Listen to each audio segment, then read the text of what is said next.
Hello everyone. Welcome to online class of computer. This is Mansi Mukherjee, your computer teacher.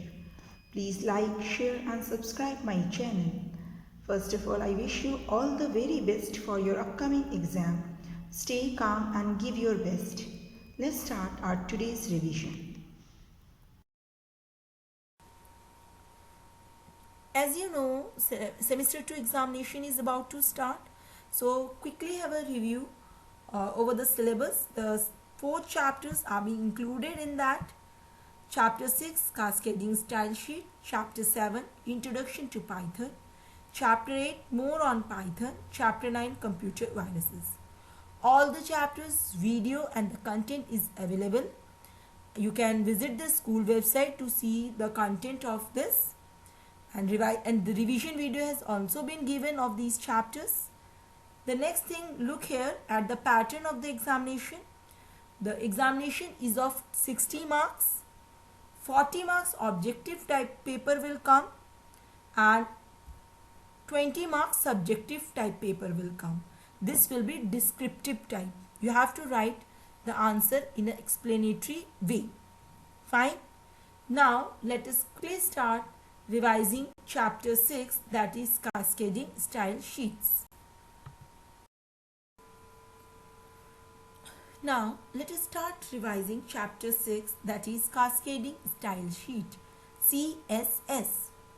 Now whenever we encountered with this word, this has a relation with the HTML. Since in HTML what we do, it gives the structural layout of the page. But CSS is responsible for the following: visual layout, background images or color, control color of the text, style, paragraph spacing. All these things is not possible with the simple HTML structure, but with the CSS tool we can add effect to our web page. Now the question is, why we will add so many effects to our web page? As you all know, a page or anything which contain the images will look very attractive. So the CSS is helpful in giving that kind of effect to our web page. We can make our web page look attractive and interesting rather than making it a boring, isn't it? So CSS help us in giving this kind of effect. Now, like in mathematics, you have the formula for solving every equation. Similarly, if we talk about CSS, they are also having the syntax. Syntax is the format by which we can write the entire code. The basic format is, look here, suppose P is for paragraph. This is what selector, paragraph, or you can write H1 heading. You have to select the certain portion where you want to give the effect. So this one is selector. Color, this is what? Property, right? And this is what? Value. We have given the value red to the property color. In this syntax, we have chosen two properties. First one is color and the second one is font size.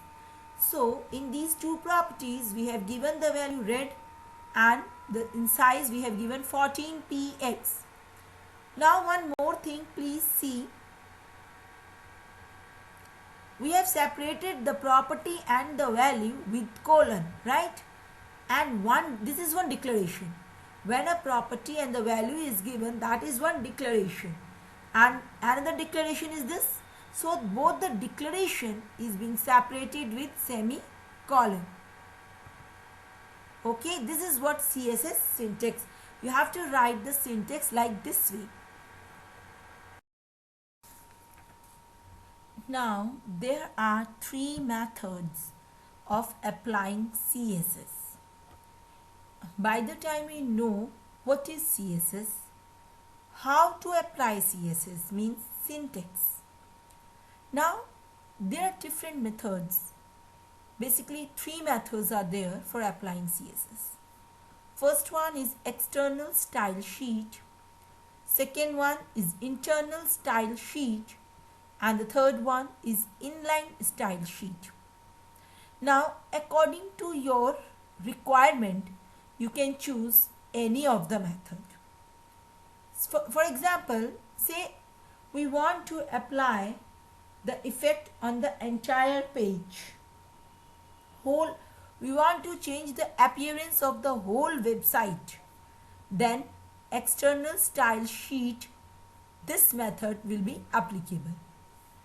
Internal style sheet and inline style sheet. The difference between these two methods I will be explaining through the help of a code. Let's see that. First one is internal style sheet. Only the way it is being written, the code is being written differs. Internal style sheet. Look here, internal style sheet coding.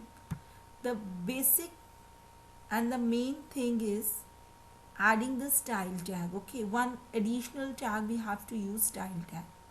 This means we want to apply certain styles on our document. Whatever the elements we will include within the style tag, that will get included in our entire document. Fine. Like body, background color we have given yellow. So this will be applicable for the entire web page.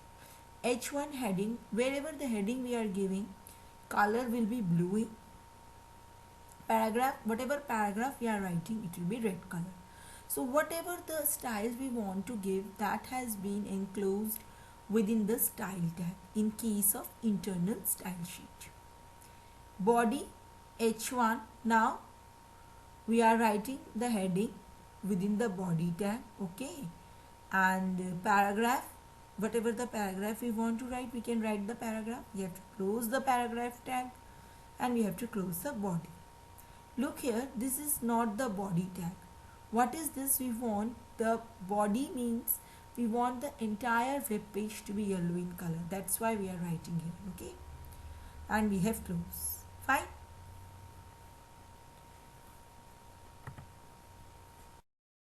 Now please see the output. Heading is blue color. Paragraph we have given as a red, so it's red in color, and the background of the page is yellow in color. As per our instructions, we are able to give the style to our web page. This internal style sheet ensure all the style is applied on a single document only. But if you want to apply the style on a particular element of the HTML or our web page, then we use inline style sheet method. Let us see that. Now inline style sheet. Look here everyone, where's the difference? The rest of the code will remain same, but now style we can apply on the particular element. See here, on the body element, to give the background color we have applied style. In the heading element, heading part only, we have applied style, that is color blue, and we have written the heading. And in internal, what we were doing, we were giving the style effects in the beginning using a style tag.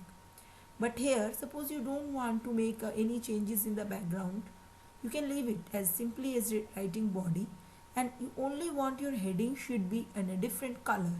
So you only can give the style effect on a particular element, that is heading. Now you understand the difference. In internal whole document, you have to give the style. There is no choice. But in inline, only the particular element you can give the style and make the changes. P, paragraph style, should be red in color, and the font size, whatever we are giving, 20, okay. And I am writing the paragraph, and here we are closing. Body should be closed and HTML should be closed. Don't forget to close the opening tag. As you know, the container tag has to be closed every time. Now see the output. Heading using inline CSS, that is blue in color. Paragraph is red in color, and what is the web page color of the background? That is blue in color. I hope till this all the things are clear. So please keep revising, revise all the chapters, and in case of any doubt, feel free to ask through the comment box. Thank you.